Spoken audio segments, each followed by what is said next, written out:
she's going to come up and do a poem and talk for a minute. Hasna.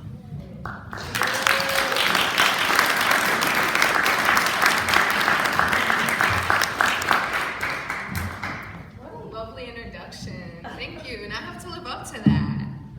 How's everybody doing tonight? Thank you so much for coming out here and spending your Friday with us. I'm so happy to have you here, holding you hostage to my poetry. It's been so long since I was out here. It was in fact many years ago before I even learned how to drive, let alone reached a real sense of adulthood. But here I cultivated lifelong friendships, community, not just with my peers, but with mentors that changed not only the way that I write, but the way that I step into the world forever, and how I choose to approach what I used to see as unapproachable problems are now fun challenges, not even obstacles. They're opportunities to strengthen our muscles.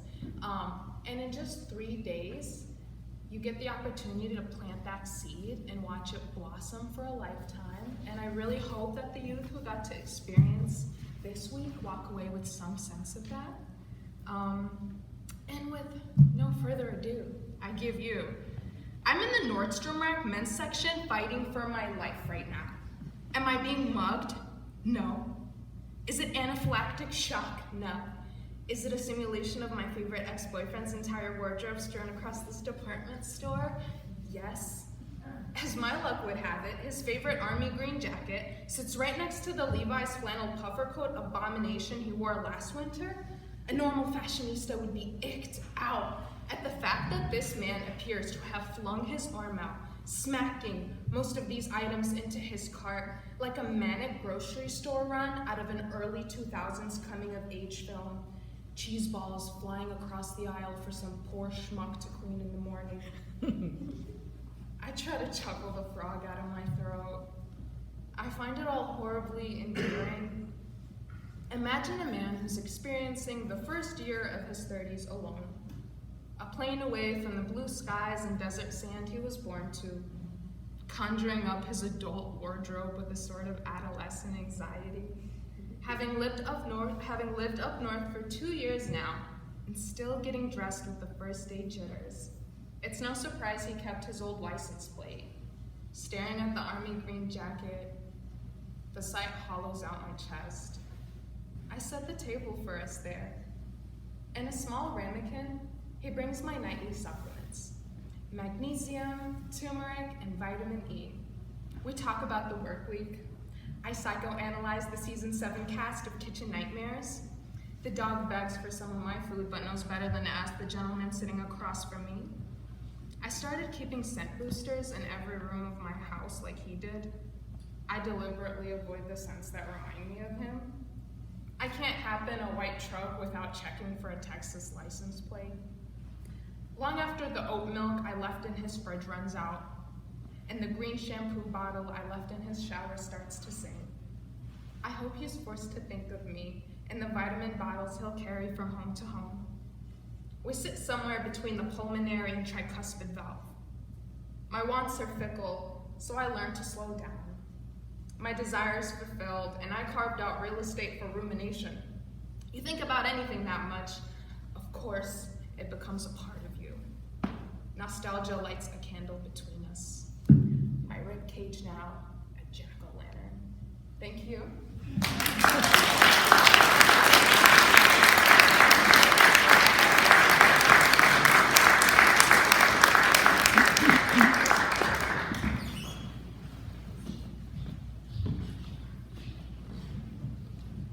Our second young poet is going to graduate from Ohio State in about 1 month. Is that right? With 2 degrees. And she's a world traveler and wonderful person, Emily Boyer.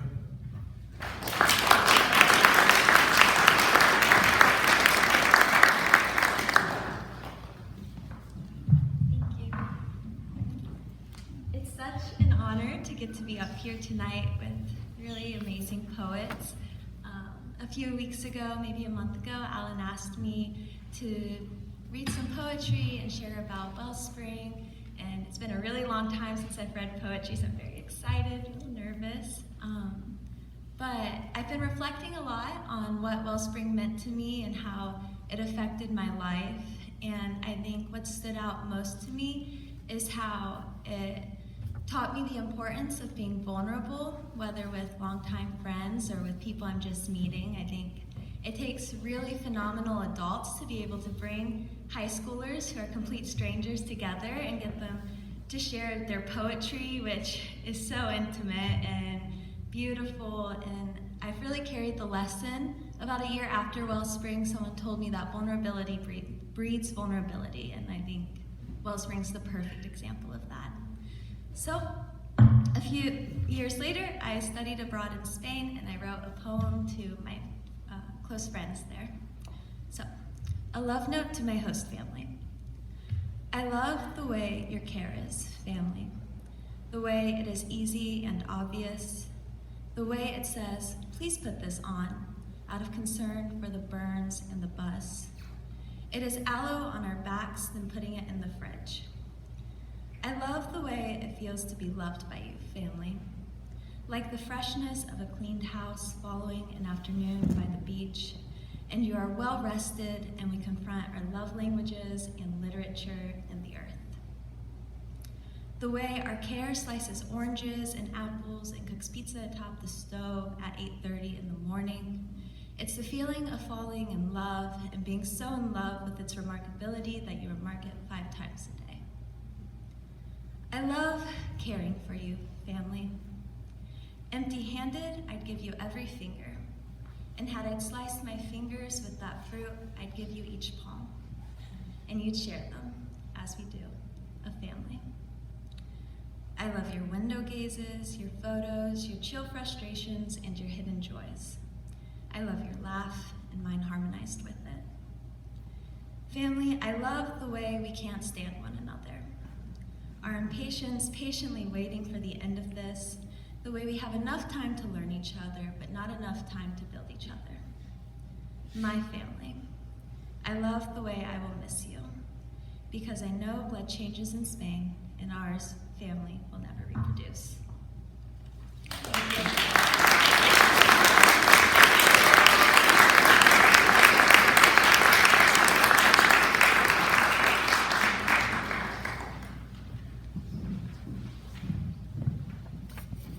And the final young poet from Michigan. She was at Wellspring last year and wowed everyone. I've never seen a person as curious and one that gets us so excited about the natural world.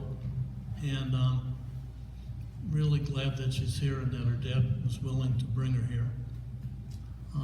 Anna Stuntz, please come up and show us what you can do.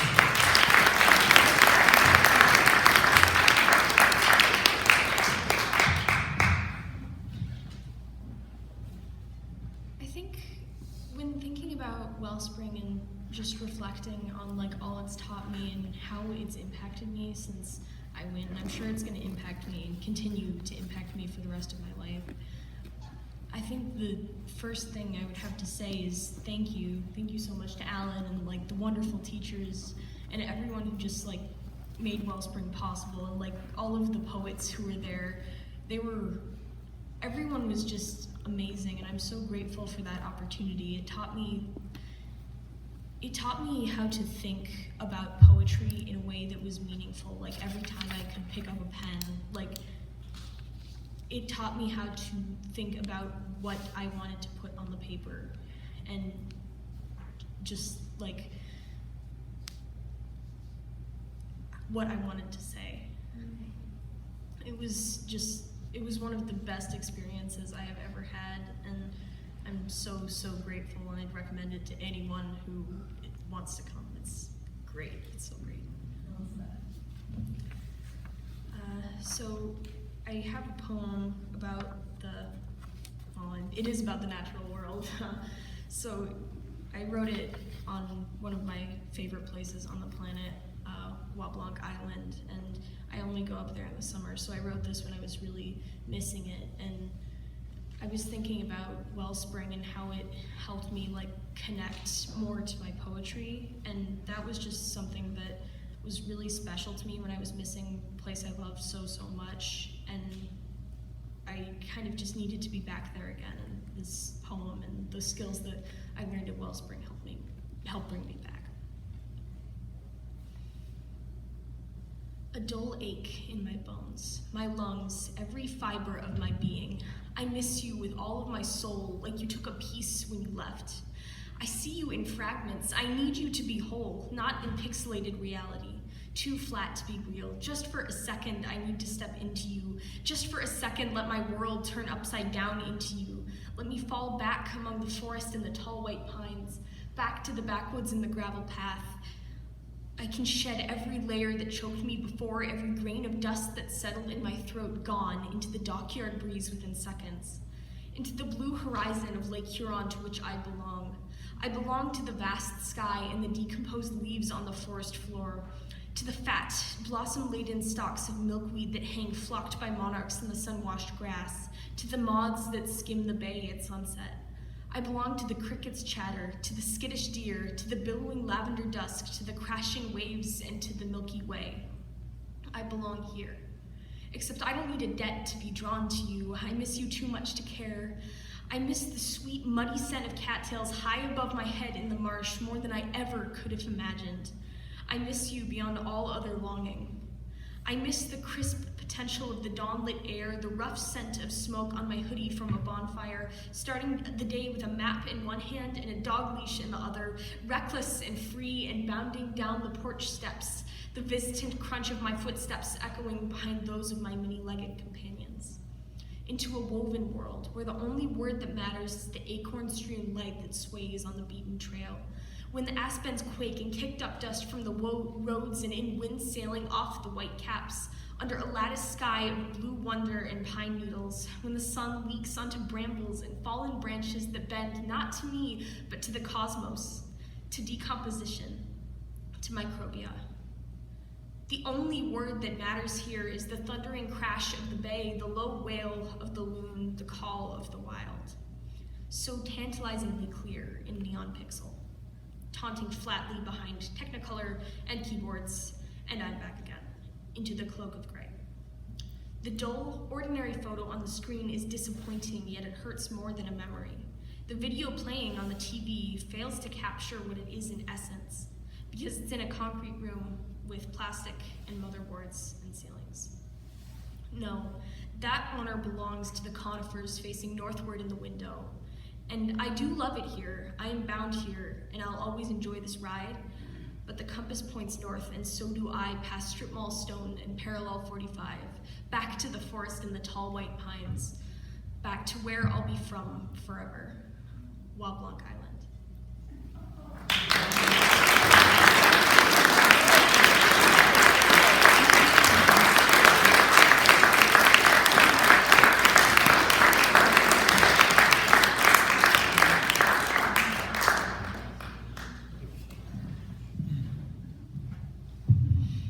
Thank you, ladies. Wonderful. I love stories, and I'm going to share one with you tonight. This is one of my favorites. It comes from Scandinavia, and it's called The Lindworm. Anybody know it? A few.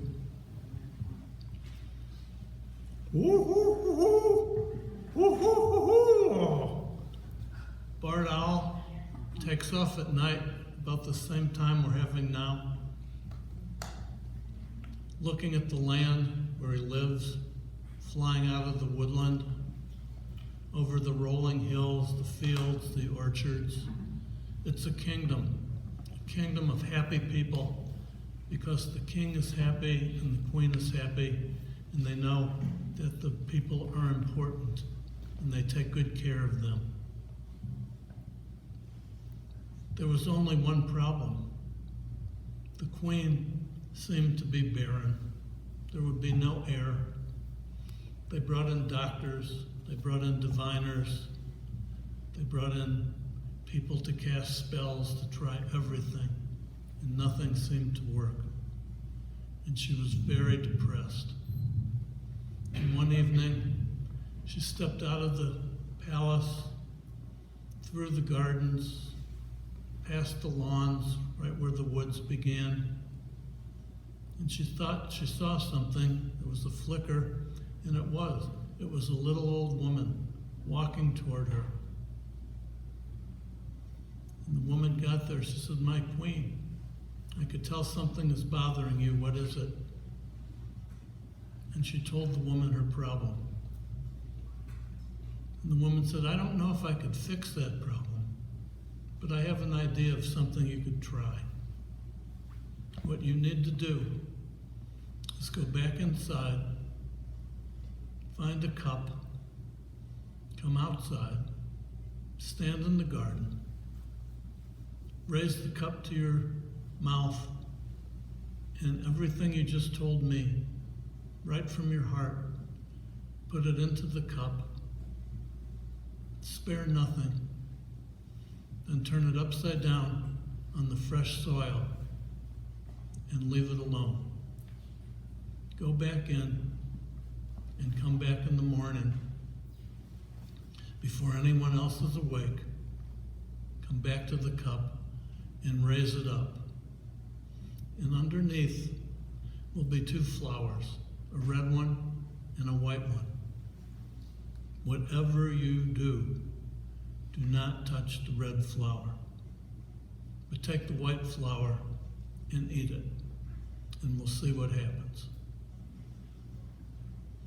There was a little hope in her soul as the old woman turned and disappeared into the trees. She walked back in.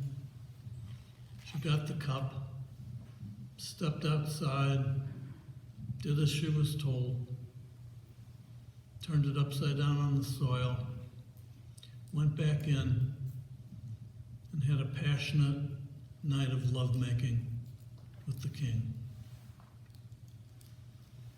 In the morning, she went out, lifted the cup. There were 2 flowers, a red one and a white one. And before she could even think about it, she reached out and grabbed the red flower and ate it, and then took the white flower and ate that one too. And as soon as she did, she felt a stirring in that cross between her hips. Indeed, she was pregnant. Everyone rejoiced. They had known subtly what was going on, and they knew there was going to be an heir to the throne. 9 months later, she's in one of the towers. It's night. The labor pains are coming closer and closer. The midwife is standing ready. There are 2 doulas whispering the secrets that a new mother needs to know, one in each ear. The midwife says, "One more push, my lady, one more push." And she pushes, and out comes a small black snake. And the midwife grabs the snake and throws it out the window. "Push, my lady, push." And she pushes again, and out comes a baby boy that seems perfect. Everyone in the kingdom rejoices. The queen is happy, the king is happy. He grows up with loving parents and loving people all around him. This goes on and on. He goes through his adolescence. And when he's 17 years old, he comes to his parents and says, "I think it's time for me to go out and find a wife." And they said, "We've been waiting for you to come here for this day." And they give him a suit of white, a white horse with white trappings. He gets on the next morning, ready to go into the world and find the love of his life. He goes out further than he had before on the road, and as soon as he comes to a crossroad, he's stunned. There's a giant black serpent, smoke coming out of its mouth. And the serpent says, "Older brothers marry first." The horse rears up, almost throws the young prince. He turns around in fear, goes back, takes another road, takes that until he gets to a crossroad, and there's the serpent again. Older brothers marry first, and this goes on through the day until he's exhausted. He comes back. His parents say, "What's wrong?" And he tells them the whole story of the day. They say, "We have to investigate this. Is that old midwife still alive?" "Yes, she is." They go to see her. They say, "Was there anything strange at the prince's birth?" And she said, "No, no, no, no, no, yeah, yes, no, no, no." They said, "What happened?" Said, "Well, she strained and this little black worm came out and I threw it out the window. It was nothing, and then came the prince." Now, normally, in this kind of a story, the king and queen would have called the men at arms, they would have gotten mercenaries, they would have gotten soldiers to go out and slay the serpent. But these were not your normal rulers. They got musicians and poets to go out to lure the serpent back into the castle, and they were successful. They got it back in. They had prepared a room in the lower level, straw on the ground. It could barely fit through the door, and he was in there. And the next day, they sent messengers out to all corners of the kingdom. "Dark prince seeks bride." Kind of truth in advertising, but not fully. Okay. Women were lined up. They wanted a prince, and one of them was selected. She was a little surprised when she saw him. The priest did a quick ceremony. They went into the room, which was now the bridal chamber, and the next morning, they found her bones lying on the floor. But there were still people in line, so they did it with another one. Oh, sometimes things like this happen. And the same thing happened. Bones on the floor. And pretty soon, people started saying, "Don't go in there. That's the place, if you go in, you're not going to come out." And they began to worry. There was not going to be a bride for the serpent, and that means there was not going to be a bride for the other prince. The servants started to leave. People were depressed. They stopped doing their work. King and queen did not know what to do. They were thinking about it when a message came from the far reaches of the kingdom. A young woman said she was willing to marry the Dark Prince. They sent a message back. "We'll send a coach to get you right away." But she was starting to have second thoughts. And she said, "I need a year and a day." I don't know what that means, but stories love that expression. So it was a year and a day. She began to have fear about this. What am I getting myself into? And she went to a place in the woods where she did her best thinking. It was among the roots on the ground of this giant oak tree. And as she sat there thinking, out came this old woman, head bobbing side to side. She said, "What's the problem, dear?" "Well, I'm supposed to marry this prince, but I'm afraid I might have made the decision too fast." And she said, "Well, you're committed to it now, but I have something that might be of help to you. Here's what you need to do. First, you need to get 12 bridal shirts. And where your heart is on the shirt, you need to embroider something on each one, showing how you've educated your heart. When it's time for the wedding, you put these shirts on one on top of the other. And you ask that in the bridal chamber there are 2 tubs.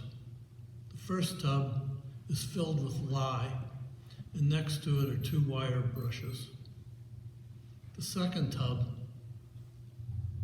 is filled with milk. You'll know what to do when the time comes. The next day she begins to embroider. She's never done it before. She's clumsy. She sticks herself with the needle. She has to take the designs out and do it over and over. But pretty soon she gets more and more skillful, and just in time, all 12 shirts are finished. A lot of thought went into those. A lot of time lying in bed at night. How has my heart been educated? She goes to the palace. There's the king and the queen and the priest. They say, let's do this quickly.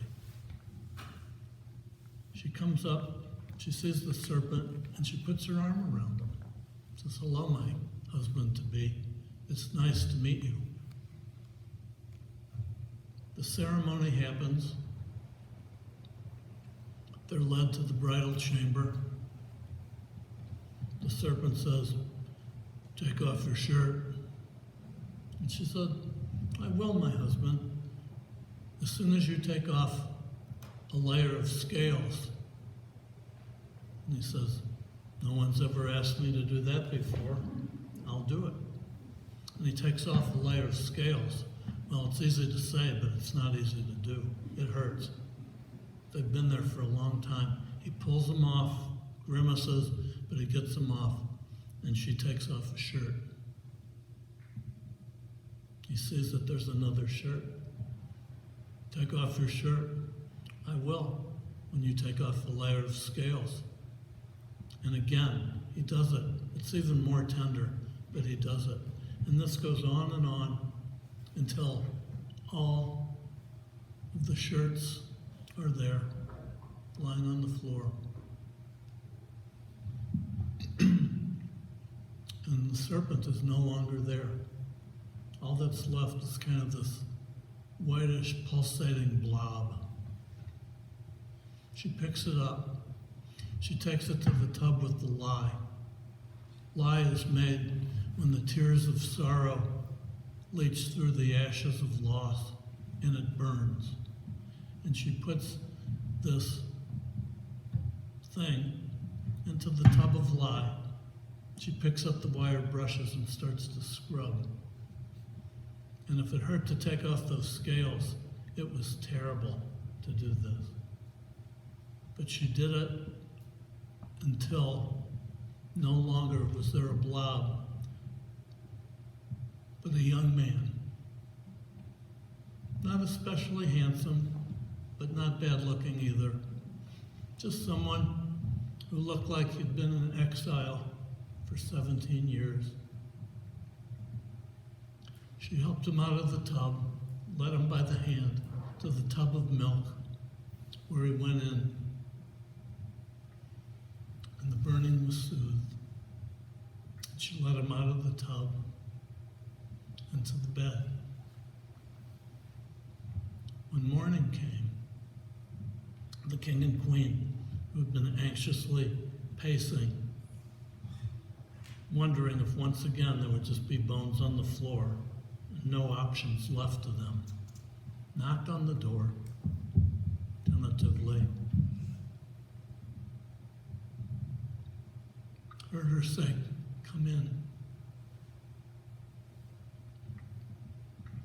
And there they were, lying in bed, arms around each other, in a state that the Celtic people call radiant contentment.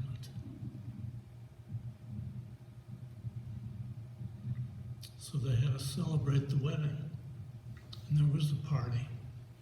It was a good party. They had acrobats, they had a trio of musicians playing songs from old guys from some other century. There were poets making up new poems. There were clowns. There was great food, great wine. Everybody had a great time. You might be wondering about the younger prince, the one who had to wait for his older brother. During the festivities, he he looked across the room, and his eyes met the eyes of a young woman there. And they looked at each other.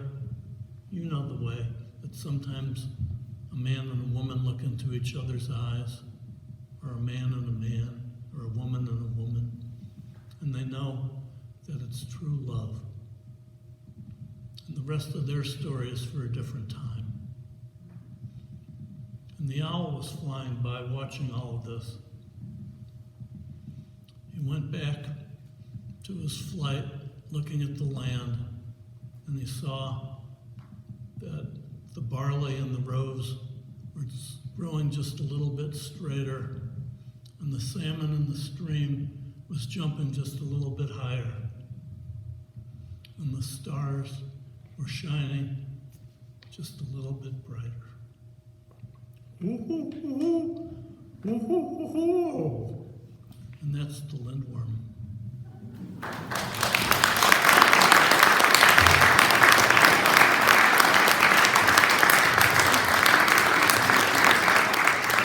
We're going to have a very short intermission, and then what we've all been waiting for, and I could tell you from listening to the rehearsal yesterday, it's going to be really wonderful. We're privileged to have Greg Orr. I'll talk about him a little more when we have the next part. So there are books over there. Say hi to people that you've seen at other events. Say hi to new people. Talk to the young poets that entertained us. And Mickey, you'll flash the lights to come back. So, okay, thank you.